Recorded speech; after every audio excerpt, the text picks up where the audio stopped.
Hi and welcome to my video assignment. My name is Maris Hagen. I will go into further depth about three topics I've chosen, which will be seen in the following slide. First of all, I've chosen to describe what ledgers are, and the reason I've chosen this topic is because I think it's very important to know what they are to fully understand what a blockchain is and how it works. So that's the reason I chose that one. Secondly, I will explain how a blockchain works. Thanks to this course, I finally understand, also through the video included. So I would like to share that information because I think it's really important to know how it works, to actually use it and understand what the possibilities are. Thirdly, from week 3, I will explain something about possible use cases of the blockchain technology. And the reason I've chosen this is because then you will fully comprehend what the possibilities are of blockchain technology. So, first topic, what are ledgers? A ledger is basically a tool you use to record exchanges in value.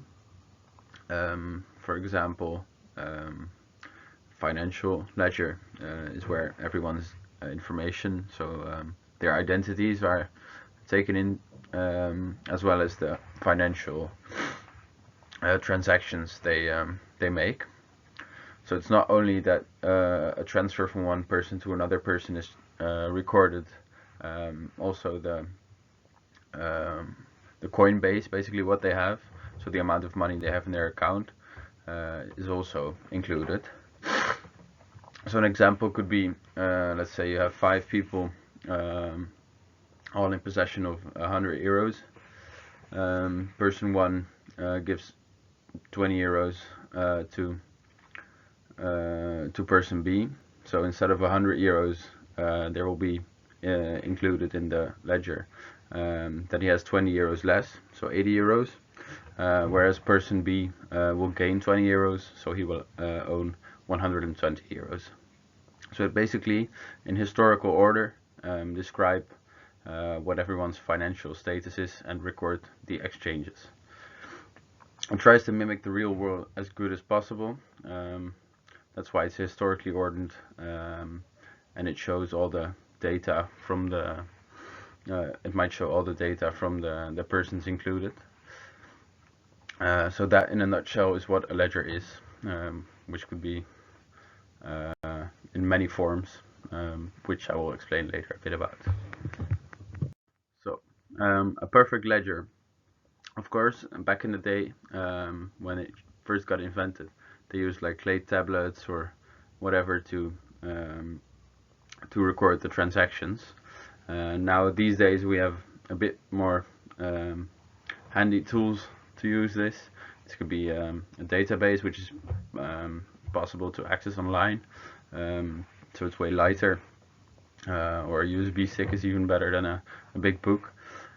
But a perfect ledger is something that is strived towards to improve the ledgers over time. So for example, in a perfect ledger, transactions are instantly recorded, so the moment it happens, the value exchange happens, that it is recorded in the ledger. There are no transaction costs, so it doesn't cost any money to use the ledger or to write it down and implement it in the ledger. It's a one-to-one mapping of the real world, so it's exactly the same as whatever happens in the real world. It must be effortlessly readable and searchable. So if you want to look up something, or your data, or how much money you have, or what transaction happened, it must be easily readable and easily findable. There would have to be 0 access costs. So there were, if you want to view the ledger, it would have to be for free. So the accessibility is very important as well. And it must be immutable. So there could be no one who can alter the history of transactions in the ledger. So it's immutable. There's no possibility to change whatever is in there, and everything is correct. That's why you know everything that happened in the past in the ledger is correct and without fault. Currently, a perfect ledger is not obtainable yet. It's something that people strive towards to, but there is no ledger currently that actually crosses all the dots. So, how blockchain works. To understand how this works, I'm first gonna describe the things on the screen here. First of all, a block is basically built up by data, a hash number, and a nonce. So what happens if I were to enter data in here, for example, my name, Maris, there will be a hash that is linked to the exact type of data in here. So entering my name as data here will give a unique hash number. So there will be no other data in here that will create the same hash. To make sure the hash starts with 4 zeros, there is a nonce, which is basically a number which goes up from 1 till whenever it reaches a hash for the specific data in here, to make sure the hash starts with 4 zeros. So if I were to enter data in here, my name for example, and I would click on mine, then the nonce will start counting up from 1, 2, 3, 4, 5, etc. until it finds a number that makes sure the hash starts with 4 zeros. So what makes all these blocks a blockchain is putting them after each other, and the way they are linked is because this comes up with a hash, a specific hash, a unique hash. For example, this one goes 4 zeros and then 1578, and it is linked to the next one because this shows the previous hash, 1578. If you were to change the information here in the data part, this would change the hash, making this hash, a different one than here, which would mean it does not work anymore. The same goes for if I change data in the first block, then this hash will not be the same as this one, making all the blocks in the future not valid as well. So distributed blockchain is basically the same blockchain spread across the globe, for example, as is the case in Bitcoin, and they are exact replicas of the chain, of the blockchain. So this one is exactly the same as so this one is exactly the same as this one, exactly the same as this one. So what makes this important is because if I were to change the data in, for example, in this chain somewhere, wherever, for example here, then these blocks would all go invalid. They would all turn red, for example. However, this one and this one still have the old data, how it's supposed to be. So they say, okay, this one is wrong because these are with 2. So it's by like a little democracy right there. They can say, okay, this one, the top row, is incorrect. So the use of that, and you can see that if you start to add adding values, for example, a Coinbase of $100. This is where the data section was, but now it's split up into a Coinbase and transactions. So for example, Anders now is given $100, which he passes on to 4 people to Sophia, Lucas, Emily, Madison, one receiving more than the other. If you were to alter transactions in this system, so for example, say Anders only gave 10 instead of $20 to Lucas, this would also alter the hash, creating invalid blocks. And now if you review the last slide with the multiple blockchains, or the multiple chains, then you would be the little democracy would be really handy, because then you can see, okay, this is incorrect, someone has altered this number, but all the other blockchains say that that is not the correct information.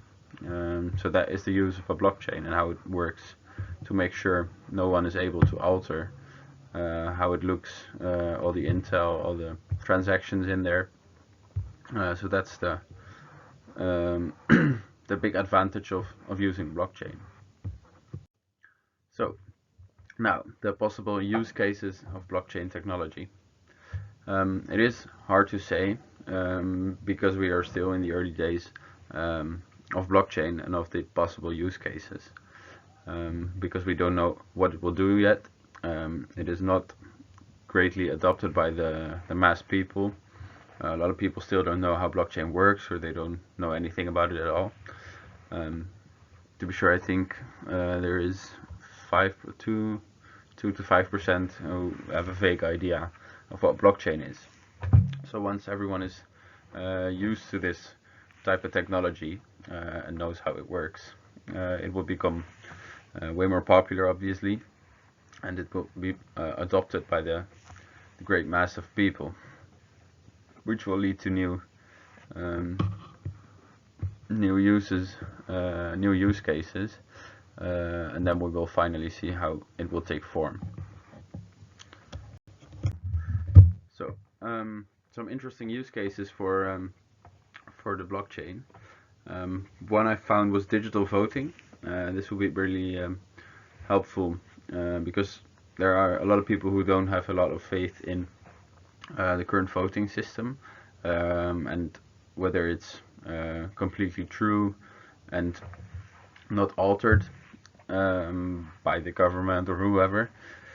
So if you were to vote on the blockchain, it would be immutable, and therefore you would know the exact amount of votes.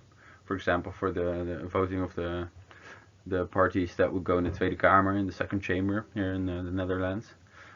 It would be really nice to have a transparent overview, which is immutable, to make sure that everything goes as fair as possible. A second one was transparent budgeting. The government is not always completely open about budgeting. If you were to do that on a blockchain, it would be open to everyone, maybe incentivizing the government to use their budgets for a greater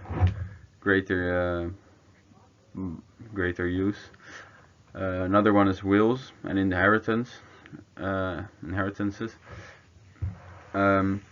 Imagine if someone is really rich and they are about to die, and some family member would alter the will to make sure they receive more money than they were actually owed.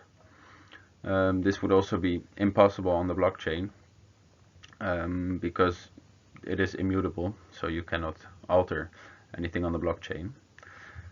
Cross-border transactions is a use case that's actually it's also done a lot already, because there's a lot less transaction costs if you use blockchain. For example, with Bitcoin it takes 10 minutes, and it will cost you a little bit, but not as much if you go through the banking system. Another thing is if you transfer money to another country via the normal banking system, it will take over a day to be received, and you would pay a big transaction fee. The last use case I found was Burst IQ, which is also nice. You can, even though the blockchain is transparent, if you want it to be, you can also send private keep private things on the blockchain, which are safe there, because it is a very safe system. Burst IQ, they do this with medical information about people, so the doctor can share medical information with their patient and vice versa on the blockchain, which will stay secure and safe, and not to be seen by others who are not supposed to see it. Also, smart contracts obviously are a big use case in the blockchain technology, but we have to see what the future will bring about all these use cases when everyone starts to actually adopt blockchain. So thank you for checking out my presentation, and I hope you have a good day.